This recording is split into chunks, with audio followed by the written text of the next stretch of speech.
Παλεύουμε δηλαδή σήμερα, έτσι τους θυμάμαι, παλεύουμε για τις σπουδές και το μέλλον που μας αξίζουν, ενάντια στην αντιλαϊκή πολιτική της κυβέρνησης και της Ευρωπαϊκής Ένωσης, που μας έχει κυριολεκτικά γονατίσει και δεν μας αφήνουν σήμερα να σπουδάσουμε.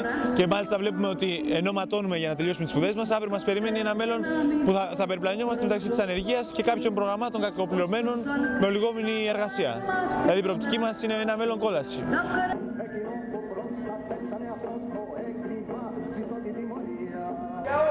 Τότε υπήρχε η φυλακή της Χούντας, σήμερα υπάρχει η φυλακή του Ευρώ, των αντιλαϊκών μέτρων, της ΟΝΕ, της Ευρωπαϊκής Ένωσης, του Δουνουτού.